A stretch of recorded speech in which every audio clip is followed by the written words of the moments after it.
radio and TV station. Thank you for joining me. And my name is Michelle Love. And the name of this show is Dynamic Change every Wednesday at 11 o'clock to 12 o'clock.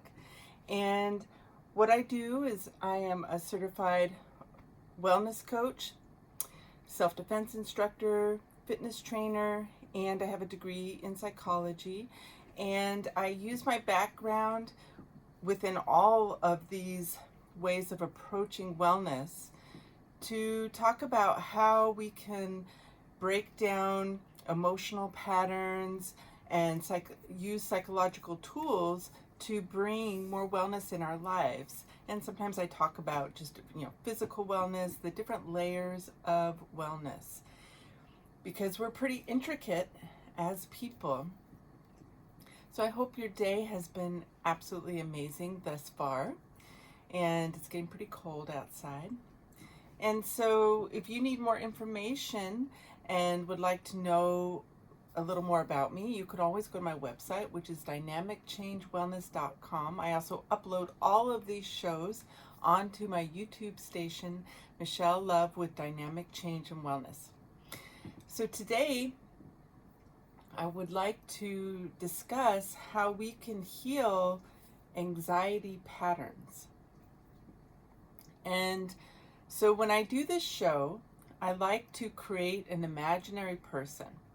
And I come up with an imaginary name and an imaginary scenario that is very realistic, that I think can really mirror what life can bring to the table at times for people, and how we can look at that, and I give you tools of how you can heal it within yourself. And it's always good to have as much supportive layers in your life as possible, whether you're in therapy or you're in a group with other people that have similar issues, you're getting plenty of exercise, working on eating well, sometimes getting a massage or a facial, or just like doing things for a lot of self-care, I think is really important. I think stress is really detrimental to not just our well-being, but to your overall health, because it builds up year after year, and it does wear down our physical health. So it's just a really important thing to consider and think about, how can I structure my life and my patterns to support as much calmness and ease and happiness and joy in your life.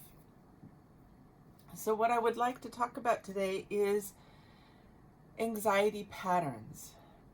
And so I'm going to give you an example. Today my imaginary name is going to be June.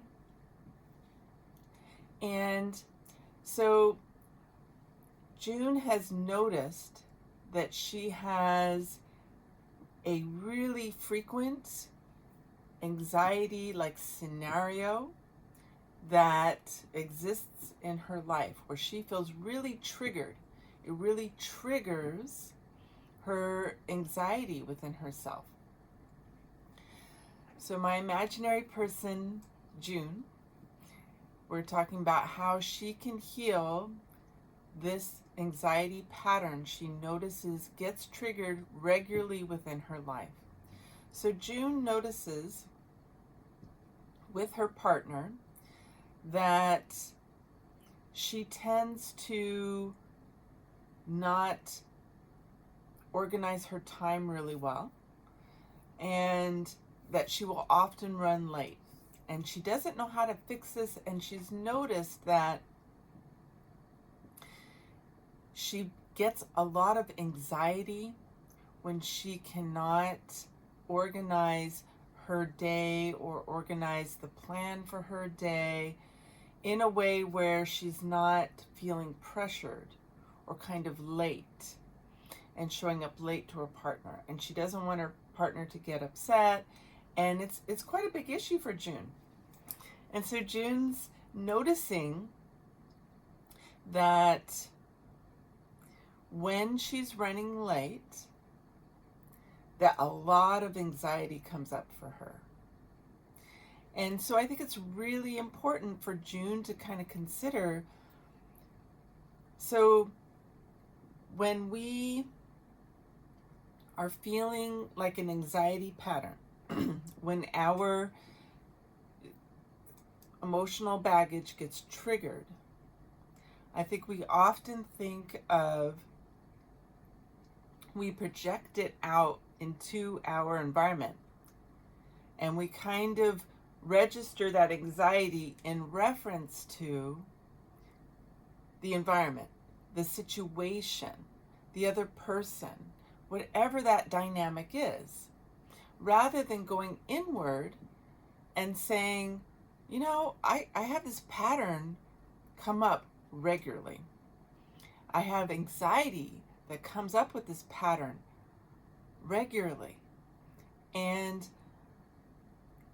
what is that about?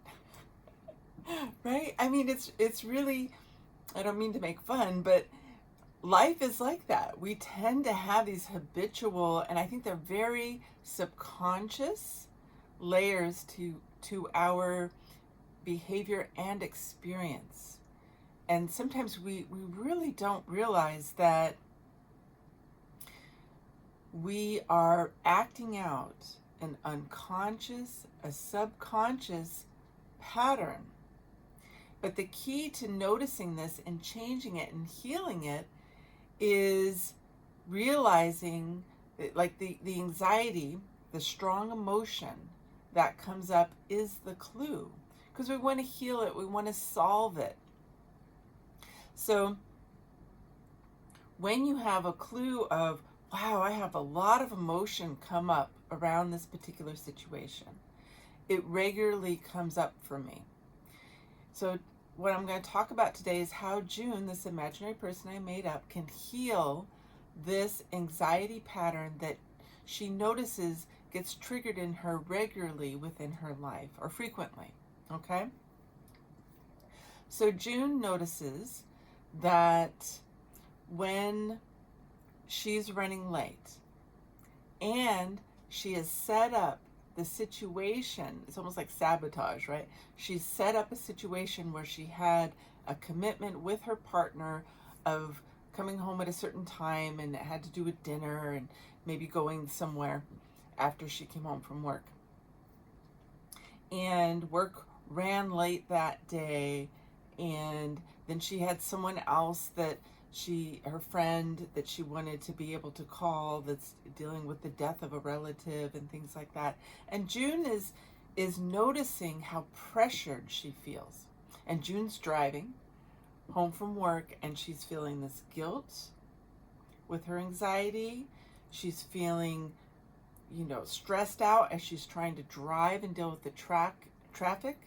She feels distracted, and she feels this layer of panic and anxiety that's like percolating within her. And she's able to notice the quality of how stressed and how much anxiety has been brought up by these things that aren't really severe situations, or there could be another way to handle it. But June has noticed that she tends to not have behaviors that change this pattern, and this pattern keeps coming up. So just to step outside of this scenario that I've made up with this person, this imaginary person, June, what I would like to say is, when we're looking at our own lives, taking note of a particular pattern that you tend to do that triggers a strong emotion. And that's how we kind of recognize where we can maybe shift and work on this so it's not reoccurring. And so just noticing, okay, I always get angry when this happens. I always feel very stressed or have anxiety come up when this happens. You know, you got to like kind of label and recognize what really pushes your buttons, what pushes your triggers within your emotional experience. And just, we all know what our hot buttons are, right? So just paying attention to that. So June notices that this is something that really stresses her out and causes a lot of upsetment within herself, and that it's a strong emotional reaction to this scenario. And so June's looking at that, and June's like, well, I feel, June's thinking, you know, as she's noticing this comes up, she's like, I feel like I bring this situation to myself, okay? Because it's reoccurring. So sometimes when we do something that's reoccurring, that is upsetting, you know, it feels habitual, and it is a way to act out a feeling, a stress pattern, an emotional pattern that doesn't feel good, but it gives us a way to express it. Now the thing is, when things are unconscious and they're, you know, they're deep within our subconscious. Now I talk a lot about somatic experience, and I will have more shows that are specifically breaking that down.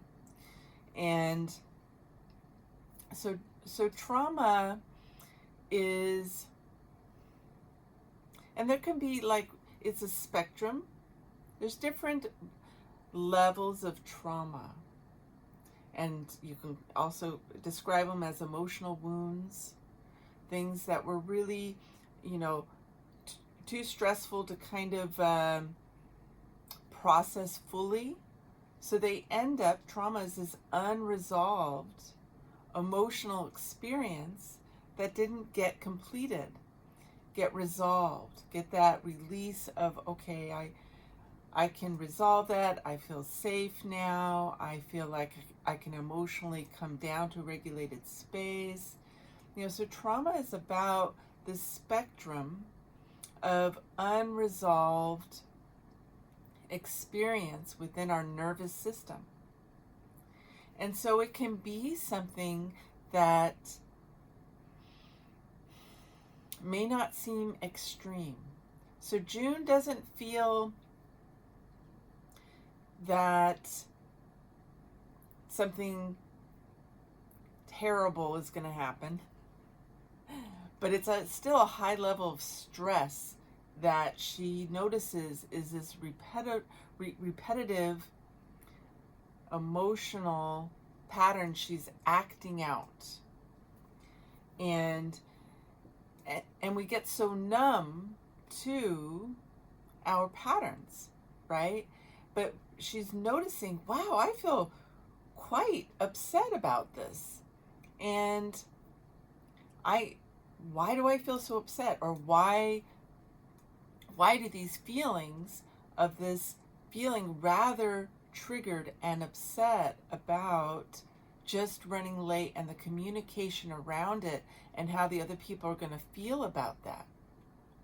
So June just really notices. And June notices because they're driving and they notice they feel a little more reckless, they feel more distracted, and they're like, this feels even a little unsafe, the amount of internal pressure I'm feeling around this pattern that I normally feel.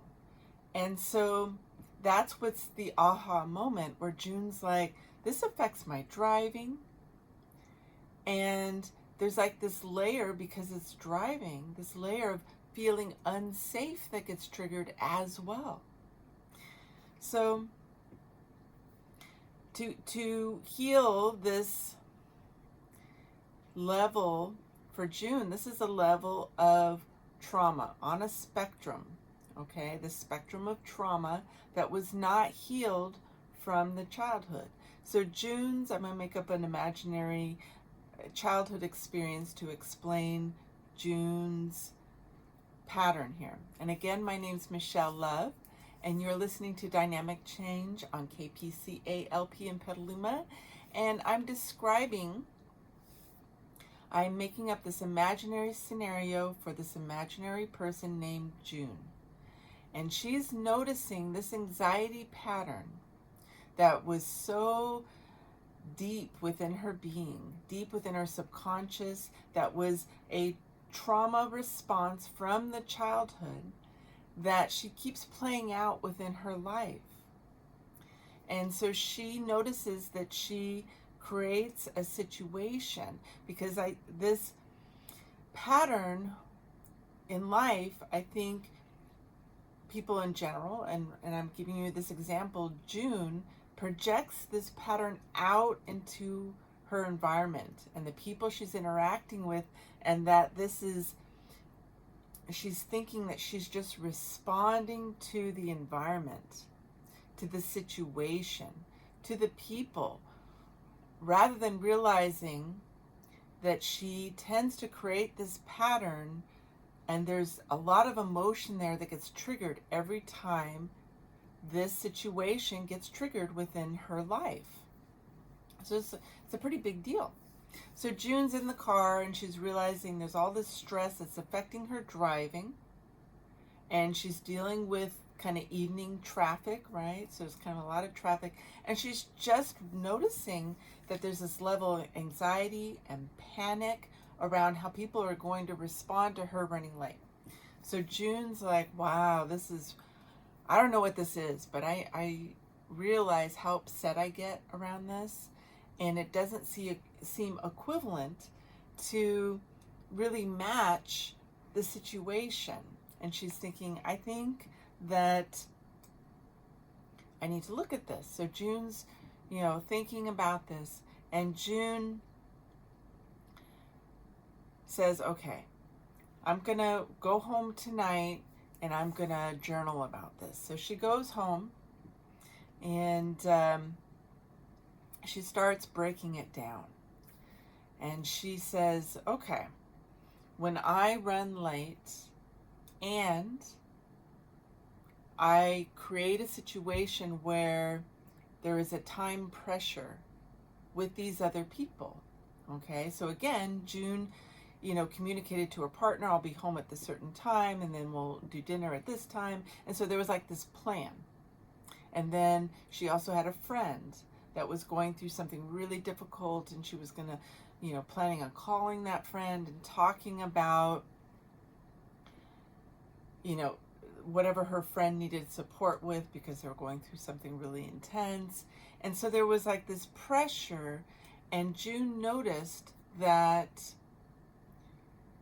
she kind of overcommitted herself or set up an unrealistic expectation with these people. She didn't know the exact timing of when she'd be available.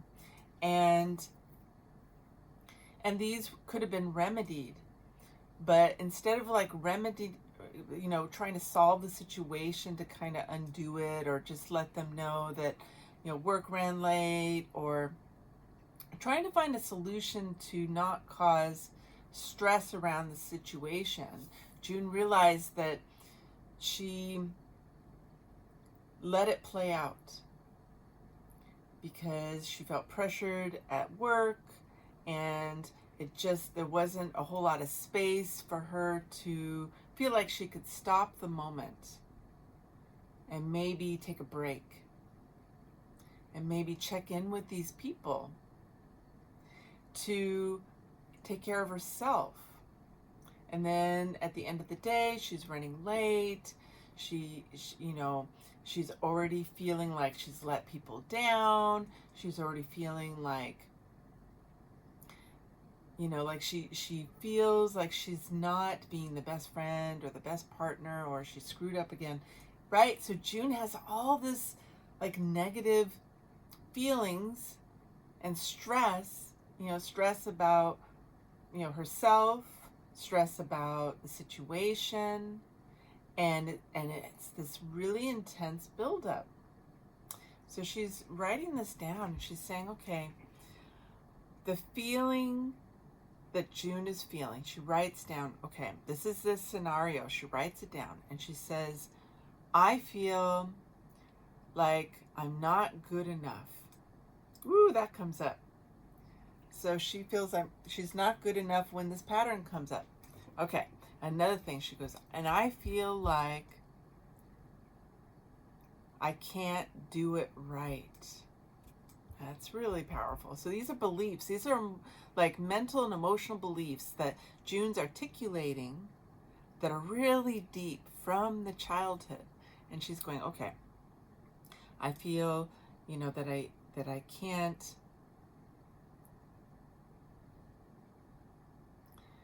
that she can't do it right.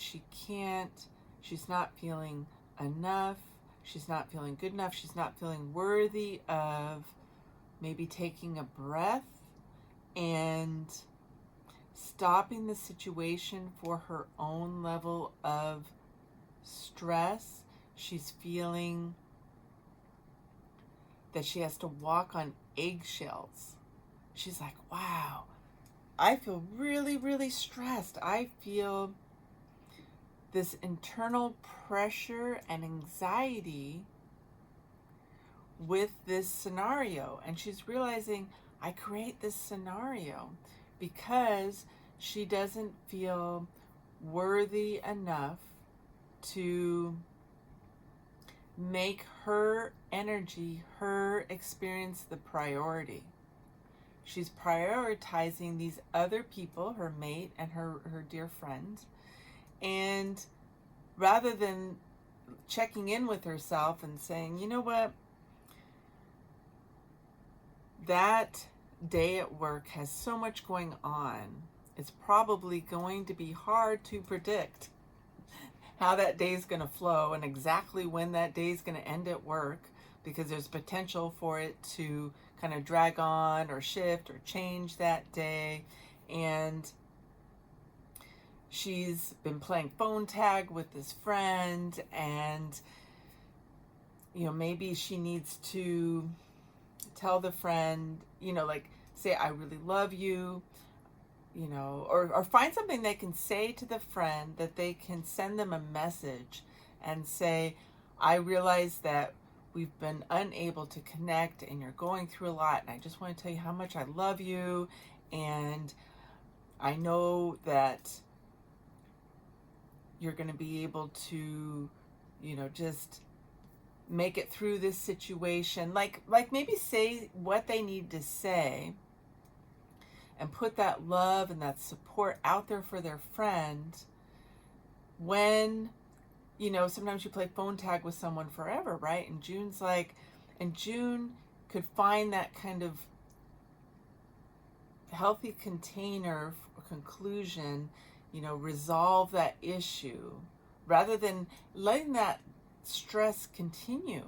So June realizes that they create an expectation they're not going to be able to fulfill with these people, and it allows this stress to build, and that there's this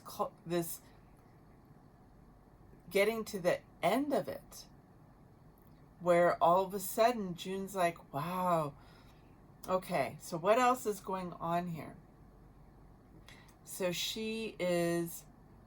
June's like, okay, I feel like I'm walking on eggshells. I feel like I'm not good enough. I feel like I'm not worthy of just taking care of what she needs. June's like, I don't feel like I could just take care of myself in that moment and put some brakes on the situation, right? So even if we set up a situation, if June sets up a situation where there is unrealistic things that she cannot meet, it'd be nice, June at some point might be able to realize that she needs to structure this way different, these patterns with these people, her pattern of layering too many things upon herself.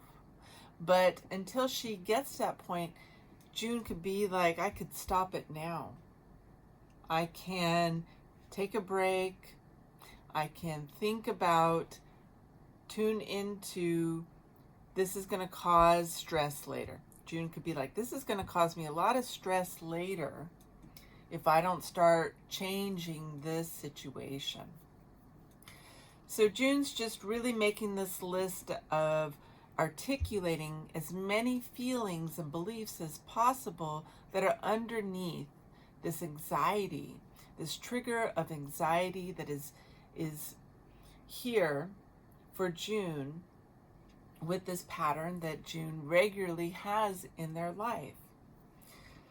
So June is saying, okay, these are the patterns, these are the feelings, and this pressure. As she's writing these feelings, June's like, wow, I can really feel the pressure now that gets built from this pattern of sabotaging her own kind of play out for the day, right? And that it's coming from within. It's not coming from the environment. We're not, life is not where we're just responding to the environment. We are actually responding to our own internal, emotional kind of life experience, our own patterns, our own expectations. There's, because otherwise we could choose to respond differently, right? And it wouldn't be a big deal. But when we notice, June notices that this is a big pattern that is coming from within her that she is setting up. And notice what we are doing from within ourselves, right? So June's like, this is something that June is creating that sabotages herself from feeling good, from feeling a flow with her day, feeling good about herself and how she is there for other people. And there's this layer of sabotage. So she's writing down these feelings. She's writing about, this is the pattern, and this is how it makes me feel.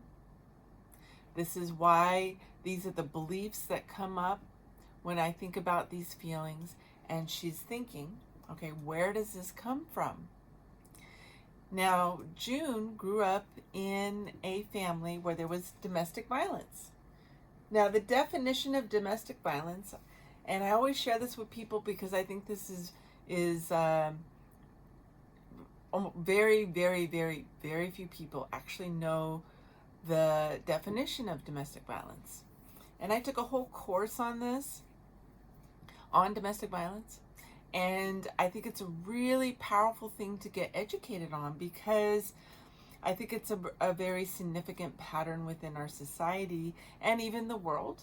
And so with my background, I've always had this, interest in studying psychological patterns and kind of, these layers to the human experience, because I believe everything can be healed, and that knowledge is helpful for that. And so the definition of domestic violence is not about getting hit. It's not so much about the physical violence.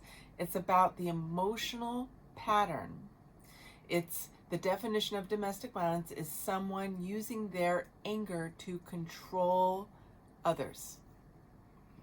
So, and it can involve all kinds of different abuse. It can involve physical abuse, sexual abuse, emotional, psychological, monetary abuse, spiritual abuse, all kinds of abuse, right? So, but the pattern within domestic violence for June was that this extreme anger that she grew up around as a child, they describe it within domestic violence of, there's like this feeling of walking on eggshells, because there's this cycle.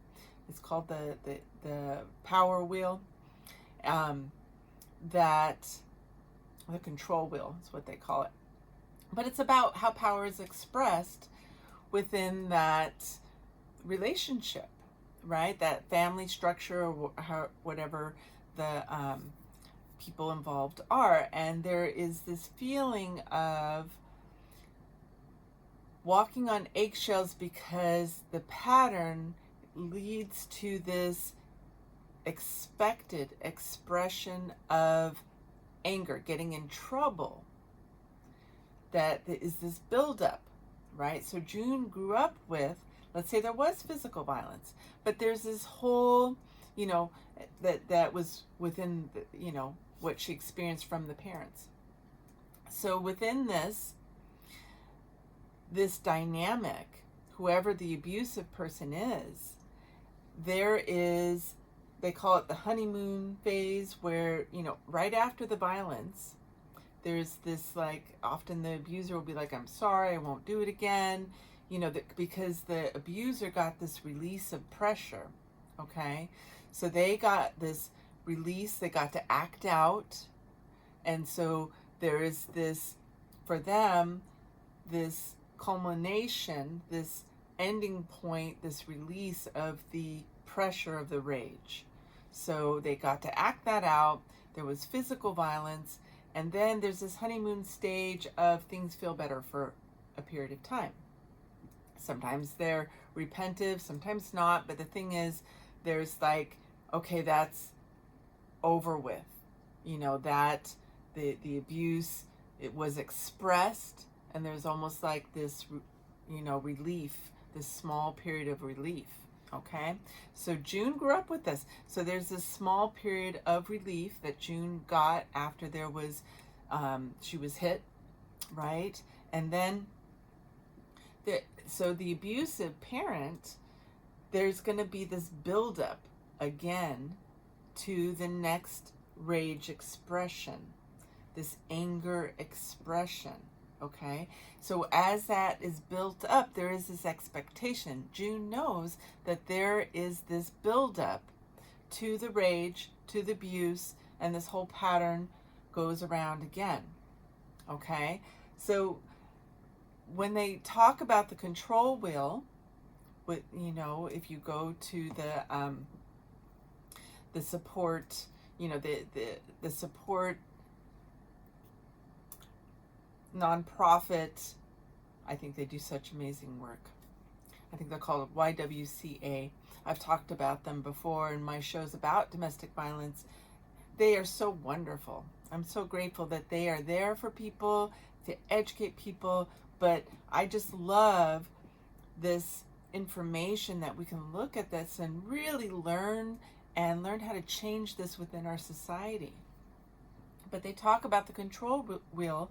So June is noticing that when she was a kid, she felt the same type of anxiety that she's writing about right now, where she feels like she's walking on eggshells. She feels a lot of anxiety. She feels panic because when she gets in the car after work, where she already feels pressure from sabotaging these scenarios with these people that she's very close to, right? So she created the same sensation of walking on eggshells, okay, that she could have conflict with these people. Now, neither one of these people ended up getting upset with June, right? But June has, let's just say June has been, doing a lot of therapy, has been, reading some powerful books around trauma experience and things like that. And so they've really been able to go inward and look at these things and try to take note when there's some sort of something being triggered. So June notices this within herself, and she's been talking with this therapist, and really, she's been doing a lot of breath work. Breath work is really powerful for helping people get in touch with calming down traumatic response within our nervous system. Okay, So the spectrum of trauma has to do with your nervous system, and unresolved nervous system response patterns to childhood experience that was traumatic and throughout life. So she's been doing this breath work, and so she's able to really access some insightful ahas with herself. So she's realizing this response pattern, this feeling, is how she felt as a child. She's writing it down, and June realizes she is creating a situation where she could create conflict with people, could allow a situation to, and these aren't abusive people that she's relating with, but she's creating a situation where people could get irritated, maybe could get mad, and not abusive. These aren't abusive people, but it makes her feel really like anxious, and it's a high level of anxiety. And then there's this layer of panic for June. And there's even, so the panic gets expressed when June is driving. And she's realizing she feels kind of out of her body. Yeah, it's when we emotionally check out, right? We just feel like, okay, I'm not present.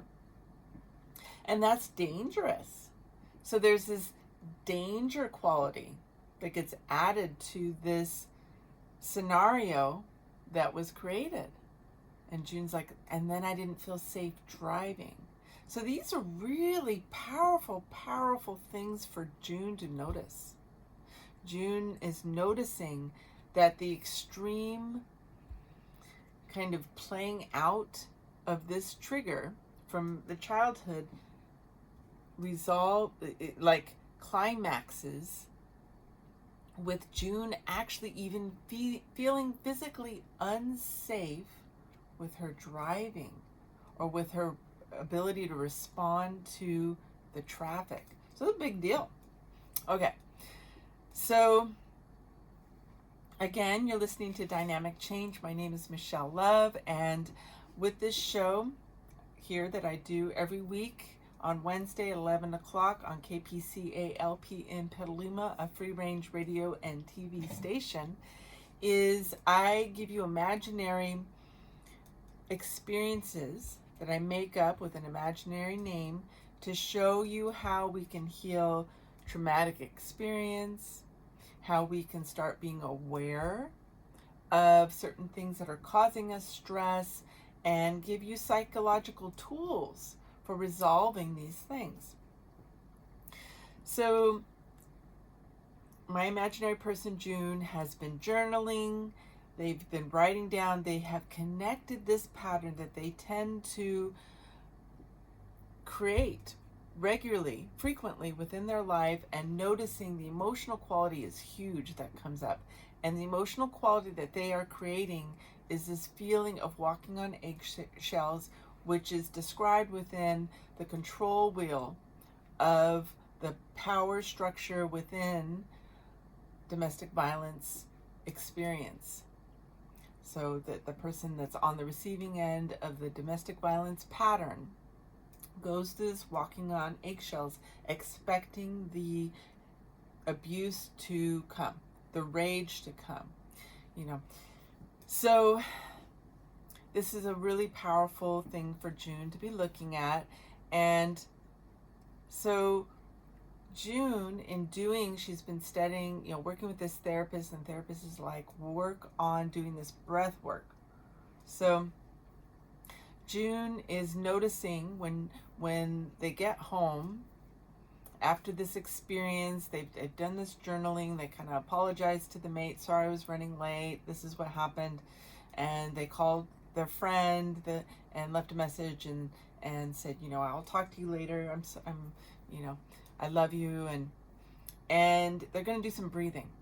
Okay, so I'm going to show you some breathing that helps regulate the nervous system and bring it to a calm state. So what you want to do is breathe in through the nose and So we're going to do a 4, 7, 8. So that means 4 seconds of breathing in through the nose. Then you try to hold the breath if you can, about 7 seconds. And then when you exhale, you're going to exhale through your mouth for 8 seconds.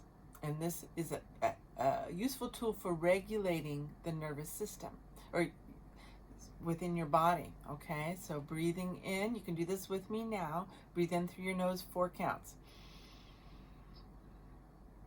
Hold that breath for 7 seconds. And then when you exhale, exhale through your mouth for 8 seconds. Here you go. Through a straw.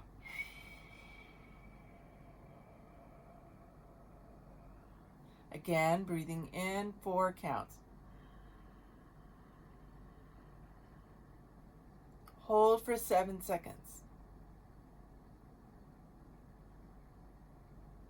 Exhale through a straw through your mouth for 8.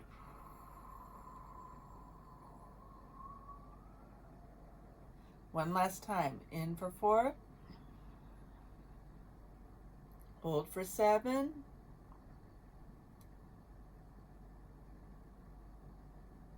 Exhale for 8 through a straw.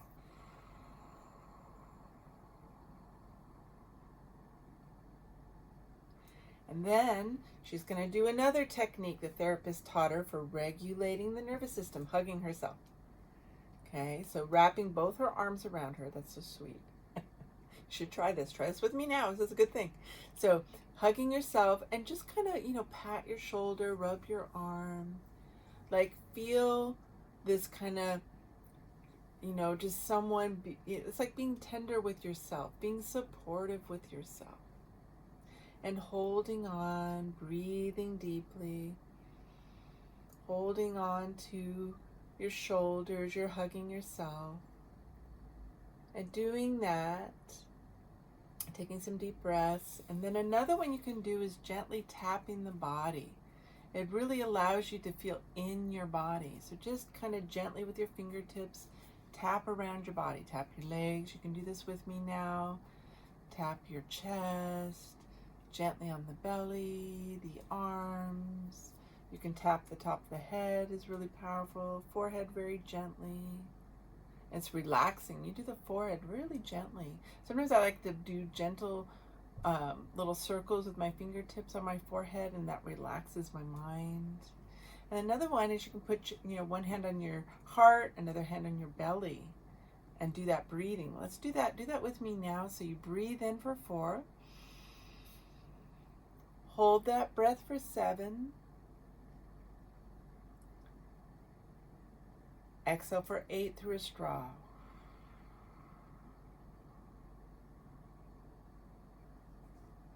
And just feeling those hands on your heart and your belly. So this is some regulating. So she's doing this and it's calmed her nervous system down. So she's noticing that she had all these, childhood experience feelings, panic, stress, anxiety that had come up. Now she's feeling relaxed, and now she writes again, and she's saying, okay, I noticed this comes from when I was 8 years old, and I knew that I was gonna, be hit by this particular parent, because when I was late coming home from school, okay, this is the story. She realizes this pattern happened in my childhood, okay? So June's like, when I was 8 years old, whenever I was late from school, the parent, the abusive parent, would ridicule June, put June down, say that, call them names, say that, they weren't smart and that they know better, they should have been here on time, and, this messes up, makes it hard for that parent to have dinner when they're supposed to have it, and it wrecks their day. And so they get this whole emotional dumping from this abusive parent. And it's all about June being late. It's all about June not, being smart enough, being good enough, being, able to just be human. Maybe June, maybe the teacher said, I want you to stay. We're going to talk about the spelling test or this report you did. Maybe it wasn't, maybe June, like it was a whole thing that had nothing to do with June managing their time. But it didn't matter. It didn't matter why June got home at that time. This parent is not logical. This parent has some maybe mental health issues, and that's why they're abusive. And so, it doesn't matter. There's no logic to it. But no matter what June did when they were 8 years old, they couldn't win. They were good. They knew no matter what they did, this was going to lead to an abuse pattern with this parent. And so there's this whole anxiety buildup that June feels every day when she's coming home from school of what time is it? Am I running late? And none of it really matters. Maybe this parent's an alcoholic and physically abusive. It doesn't matter what June does. And so there's even this layer June realizes of helplessness and hopelessness that gets created from she's not going to win no matter what she does. The abuse, there's no way to stop the abuse pattern. I'm sorry, sad story. My examples, but the good happy ending, I'd love to give you the happy ending, is how do we heal this pattern and to recognize for June, to help June out, and anyone that or anyone listening that can identify with some sort of pattern in their life, how to resolve that. So after June does this regulating techniques of breathing and tapping and hugging herself, then she writes it down again. And she says, okay, I recognize this pattern. Whenever I have these feelings come up, I'm going to do these regulating techniques of the breathing. I gave you the pattern of the breathing. 4 breaths in, or 4 counts in, hold for 7 counts, exhale for 8. These are regulating techniques for your nervous system, which helps the kind of somatic, neurological experience, the nervous system experience, the somatic body experience of trauma. Okay, and again, trauma is on a spectrum.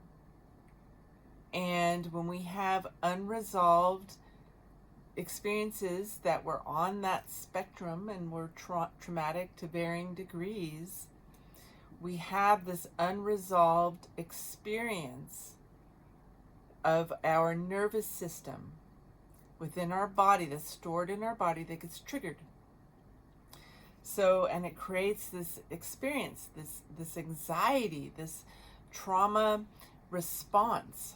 And then, so she does the breathing. She says, I'm going to do the breathing every time. I'm going to do some tapping on my body. I'm going to put my hand on my heart and my belly. I'm going to breathe. I'm going to hug myself. And I'm going to stop whatever's happening. She wants to change this pattern. I'm going to stop the pattern. And then, so when the feeling just starts to happen, she's going to interrupt it. So she decides, okay, that's one way I'm going to handle it. And she's going to start creating behaviors that will not create this loop, this sabotage of, she is creating this situation so she can express this pattern from her childhood because it was never resolved. And so she says, okay, so every day, the night before, she's going to plan out her next day, and she's going to say, okay, realistically, this work day probably will run late. So she's going to tell her partner, I don't want to make plans for dinner tomorrow because I know work is probably going to run late. We've had this complicated situation, and what what feels better is at the end of my day, when I know how long my day is going to be at work, then I will call and check in and say, okay, you know, let's do dinner. Let's go out for dinner. But I want plenty of time to drive home. I'm going to give myself an extra half an hour to drive home. It will be at this time. And then we can have those plans. So it takes the stress out of that particular expectation and scenario. And then she also tells the friend. She's been playing phone tag with this friend. So this is the night before, right? She's like thinking, okay, I realize that I'm not feeling like I'm beating up on myself because I haven't been able to connect with this friend I really love. They have a loved one that's dying and they're going through all these things, and I'm feeling really guilty, and feel like I'm punishing myself, right? Because sabotage is like punishing the self for June, right?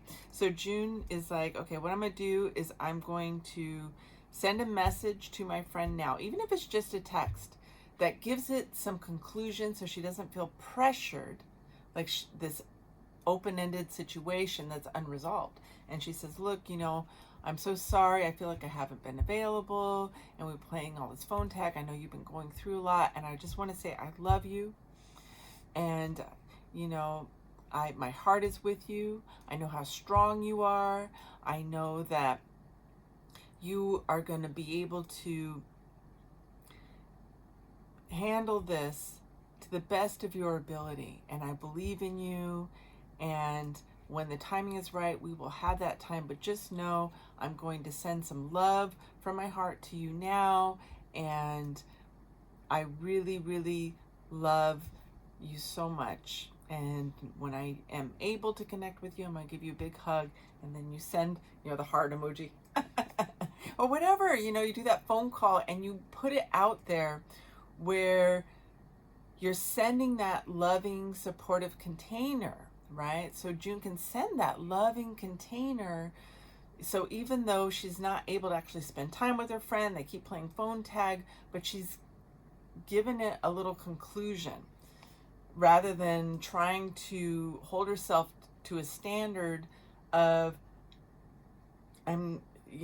June's like, I don't feel like I'm a good friend unless I'm actually talk to them on the phone or able to spend time with them. When it's unrealistic, June realizes like she's feeling tired. She doesn't have a lot of energy for that in that moment, or her schedule's been kind of chaotic feeling and busy. So she's taking steps to realistically look at what will ease the pressure. So she's stopping the stress pattern that she is creating through this sabotage of not taking care of herself first. And so she's looking at her behaviors. She's like, okay, I'm going to commit to taking care of myself first. I'm going to plan the next day. I'm always going to look ahead and see what I can do to make it be more about June and what she needs. And so releasing stress before it could even build up. And if it does accidentally build up, she's going to take that break. She's going to realize, I did the pattern again. And June's like, okay, I'm going to do the breathing. I'm going to do the tapping. I'm going to do the hugging. I'm going to put the hand on my heart, my belly. And then I'm going to think about what behaviors can I do and change in this moment to change those expectations that cause me stress. So rather than the world happening to June, she's empowered, and she's like, I can stop this. She says, okay, I'm going to call my friend. I'm going to take a break from work. Say, I need a 15-minute break, and she can call the friend real quick. And even if she misses the friend, she's going to, complete that situation. And so there's no stress around it. And then she's going to call her partner and just say, look, I realize I'm going to be really late today. Please, order out or something. Like, just make it easy. Just say, I don't know what time I'm going to be there. It's been a long day. And, can you please order out so I don't have to worry about dinner when I get there? Like she's taking care of herself. Let that pressure go. And so, and doing it before the end of the day, so there isn't this buildup of pressure that she is unconsciously creating that mirrors her experience as a child when she was 8 years old. Okay. So then, and after she does all that, she's going to do the breathing again. She's going to do those techniques for self-regulation again for the nervous system. And then she's going to say, you know, I love myself. I love that 8-year-old. Like, she can just imagine the 8-year-old and say, you know what? That parent had their own issues that they were taking out on, you know, my little 8-year-old. And June's like, they were unrealistic, they were unfair, there was no winning. And I don't have to feel that anymore. So maybe June also decides, you know, she's holding her heart as she does this. And she talks to her inner child and says, you know, we are lovable. We are perfect, even when we don't, even when we feel messy, even when we feel like we can't get it right. You know, it's, she tells her 8-year-old, no one is perfect, and life can just, you know, has surprises all the time. You can't sometimes anticipate the plan, and it was unfair that that parent treated us that way. It was unfair that that parent would hit us. You know, none of that was appropriate. That was all the parent's personal baggage. She's holding her heart and she's talking to her inner child. And then she does the breathing techniques again, all the regulating techniques again. And then she does some yoga with some slow breathing. Then she does some coloring. Maybe she has an adult coloring book and she just colors. And as she colors, before she starts that coloring, she puts the intention with her mind. I'm going to create this beautiful, calming picture as I color. And I am going to create this safe space for my 8-year-old to release the pain of those unrealistic, totally inappropriate expectations, the stress of that dynamic that they had from growing up with that domestic violence. And she said, I'm just going to create this beautiful picture that it allows me to release that anxiety and let it go, let it be done. And so she, you know, she's doing all these regulating techniques before the yoga and the deep breathing. Then at the end of the yoga, even if it's just half an hour of yoga, right? She found this really slow recording on YouTube of Yin, Y-I-N yoga, which is, you know, just kind of mellow and gentle, you know, something, or restorative yoga, something just really calming and gentle. And she's doing the deep breathing, and then she does the regulating techniques again, and then she does the drawing, and then she does the regulating techniques again. So trying to complete the loop for the nervous system of this pattern and giving her a new way to handle this scenario where she's taking care of herself. So I hope you have enjoyed my example that I created for you with this person, June, and to really heal an anxiety pattern. And I would like to read something about KPCALP in Petaluma. We hear this radio station, Petaluma Community Access Incorporated, was founded in 1996 as a nonprofit member organization. We promote freedom of expression and a public voice, provide access to communication tools, and foster the use of media for Petaluma. Our radio station, KPCA, needs your help to continue to offer these important tools to the community. Please visit our website at kpca.fm or call us at 707-773-3190 to make a donation that ensures a future for community access media in Petaluma. Thank you for tuning in today. My name is Michelle Love with Dynamic Change. You can go to my YouTube station, Michelle Love with Dynamic Change and Wellness to see all the shows uploaded. I hope you have a wonderful week.